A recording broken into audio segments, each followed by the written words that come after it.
Hello friends, welcome to Sutapa's kitchen. আজ আমি তোমাদের চিকেনের স্বামী কাবাব করে দেখাবো।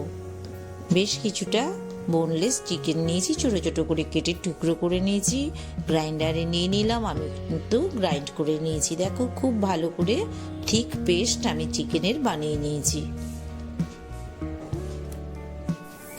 ছোলার ডালটাকেও আমি একটু ভিজিয়ে রেখেছি। 3টে মতন মিডিয়াম সাইজের পেঁয়াজ নিয়েছি, হাফ ক্যাপসিকাম নিয়েছি, আমি এর পেস্ট করে নেব। 8-10 কোয়ার মতন রসুন নিলাম,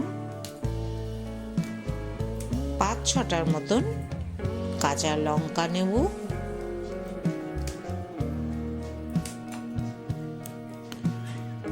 কিছুটা আদা মিশিয়ে নিলাম, একসাথে আমি পেস্ট করে নেব। দেখো পেঁয়াজ বাটাটা যেটা হয়েছে ক্যাপসিকামের সাথে, সেটা কিন্তু একটু বেশ কিছুটা জল মিশে থাকে। যতটা পারো তোমরা জলটাকে নিংড়ে নেবে। আমি কিন্তু জলটাকে যতটা পারছি বের করে নিয়েছি। দেখো আমার পেঁয়াজটা কিন্তু বেশ ড্রাই হয়ে গেছে। দেখো পেঁয়াজের পেস্টটায় কিন্তু জল খুব একটা নেই বললেই চলে। এদিকে লঙ্কা আদা রসুনের যেটা পেস্ট সেটাকেও আমি পাশে রেখে দিলাম। ছোলার ডালটাকে আমি বেটে নেব।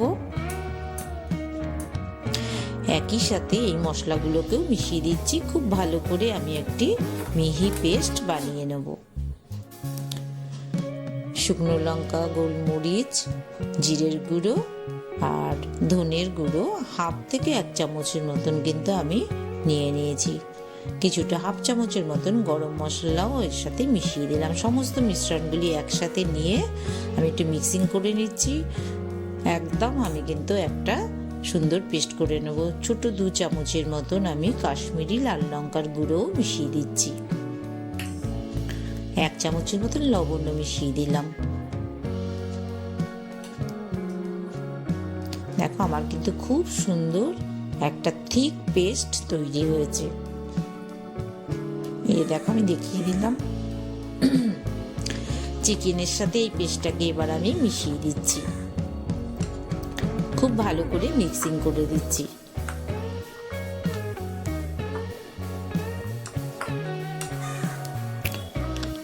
তোমরা ভালো করে ভিডিওটা ফলো করো। আমার কিন্তু এরপরে সুন্দর সুন্দর টিপস পাবে। তোমাদের কিন্তু কাবাব করতে কখনোই কোনো অসুবিধে হবে না। কিছুটা ধনেপাতা আমি মিশিয়ে নিলাম, একটু ভালো করে একটু মিশিয়ে দিচ্ছি।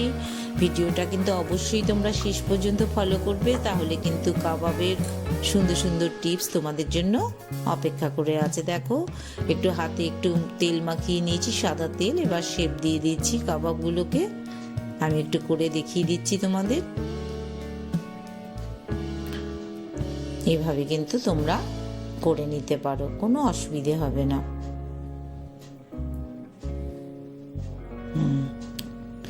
এবার কিন্তু আমার একটা টিপস আছে তোমাদের জন্য।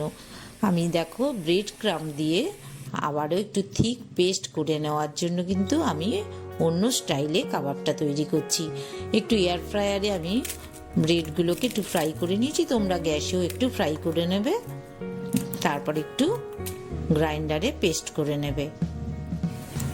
আমার কিন্তু ব্রেডের ক্রাম্ব তৈরি হয়ে গেছে। এবার এই মিক্সচারটার সঙ্গে 2 চামচ মতন ব্রেড ক্রাম্ব মিশিয়ে দিচ্ছি। আমি দুভাবেই কিন্তু কাবাব করে থাকি। দেখো একটু পেস্টটা এক্ষেত্রে একটু ড্রাই হয়েছে, এটা একটু করতে সুবিধে হয়, কিন্তু খেতে কিন্তু আমার সব সময়ই একই লাগে। খুব বেশি কিন্তু ব্রেড ক্রাম্ব মেশানোর দরকার নেই, 1 থেকে 2 চামচ মেশালেই কিন্তু ড্রাই হয়ে যাবে। দেখো এই যে আমি কাবাবটা যে বানাচ্ছি, এই বানানোটা একটু ইজি হয় একটু ড্রাই পেস্ট করার জন্য। তোমরা দুভাবেই করে দেখবে তোমাদের কোনটা সুবিধে হয়। আমার তো দুটোই টেস্ট একই লাগে। আমার কাবাবের জন্য কিন্তু পুরো রেডি হয়ে গেছে।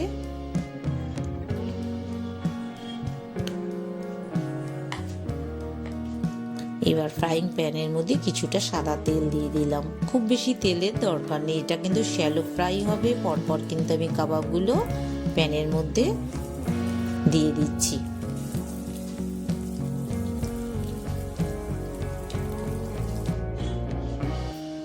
এক পিঠ হয়ে গেছে আমার ফ্রাই, আরেক পিঠও ফ্রাই হচ্ছে।